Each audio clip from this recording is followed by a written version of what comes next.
Hey, brother, you got a topic, you got a show, you got something that's on your mind. But that brother, listen, brother, don't talk to me until you do a show. Like, you go to his house, it's like the fucking Shamar called it the casting couch. He's like, it's the damn casting couch. He threatened you with his dog and his birds. They're gonna attack you if you don't do no show. He's worse than me, man. But it's all in righteousness, man. It's all in righteousness. No. And if you get offended at that, shame on you, man. Shame on you. If you get offended, and a brother asks you, do you want to do a show? Now, you know, you might not be in the spirit to do a show or whatever. Right. You can hit record, do the test run.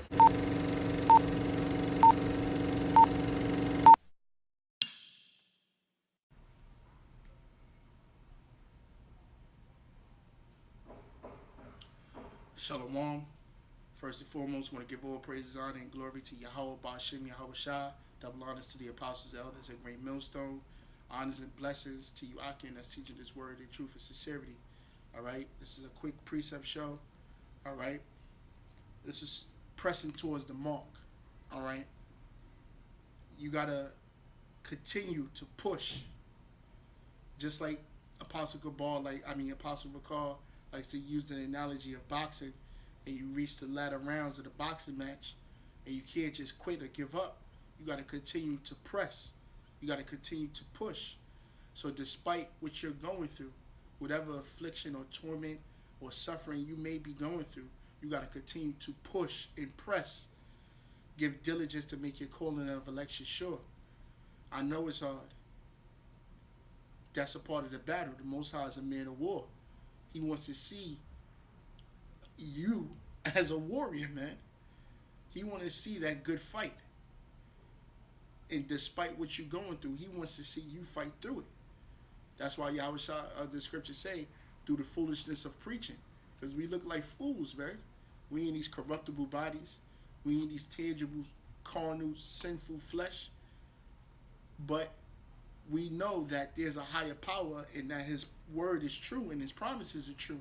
And we're going to continue to fight towards that promise. Okay? So this is Philippians chapter 3, verse 13. Brethren. It says, brethren, I count not myself to have apprehended, but this one thing I do, forgetting those things which are behind. And what are those things which are behind, man? All the things that's in the world. All the things that you used to glory and desire, whether you was a strong man, you was a brother that worked out, you was a brother that was a fighter, you was a brother that had bitches, you was a brother that had financial gains, you always had hustles and monies, all right?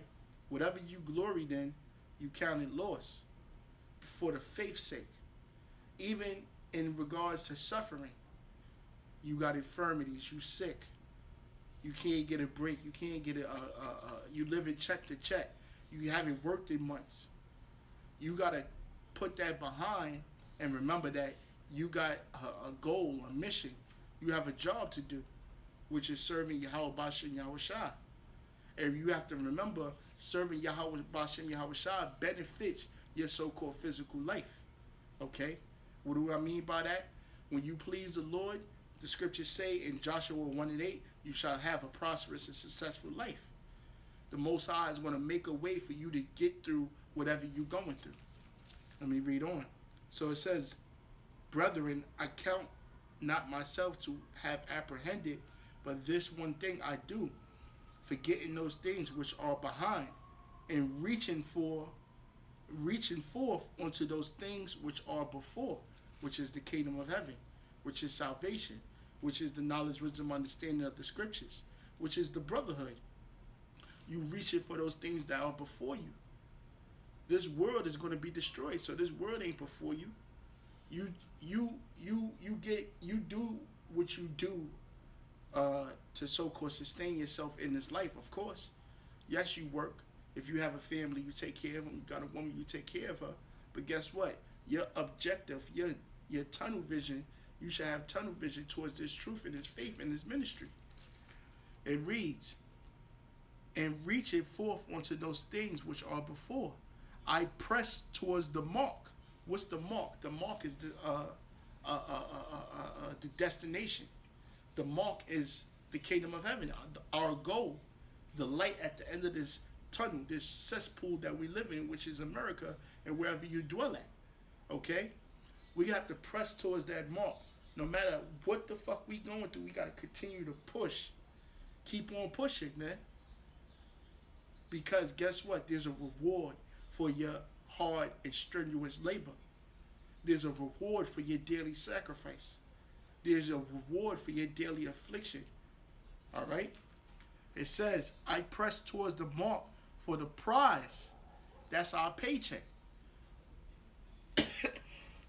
You ain't working for no reason, man.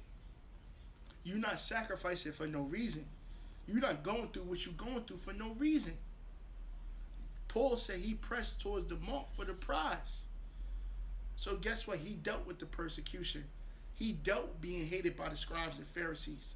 He dealt with losing some of his friends and loved ones. Because guess what? He knew what Yahushua told him. He believed.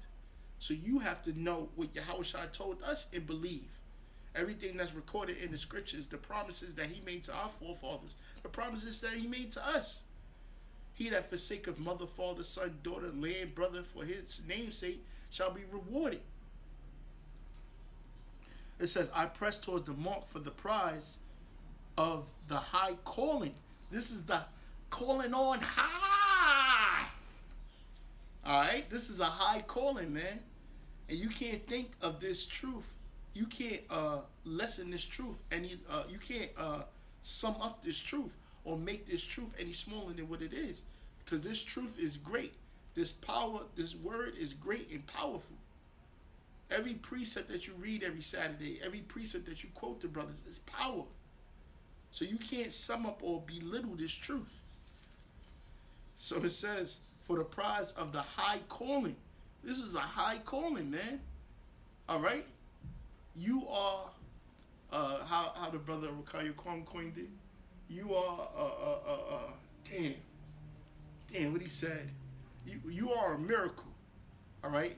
We are walking miracles, man, because we got pulled from this darkness, from this filth, known as this world. And you are walking in light now. So you have to conduct yourself as a person that was given the light. All right? So it says, I press toward the mark of the high calling of the power of Hamashiach Yahushua. Let us, therefore, as many as be perfect, be thus minded. And if in anything ye be otherwise minded, the Most High shall reveal even this unto you. All right? And pretty much that was it, man. Hey, treat this truth as the blessing that it is, and don't forget that it is a blessing. And though you might be going through down moments and low moments and spiritual lows and down and afflictions and turmoils, just know that you are blessed. You are called, and pray that you are chosen. I hope and pray that you was edified. Till next time, I say shalom.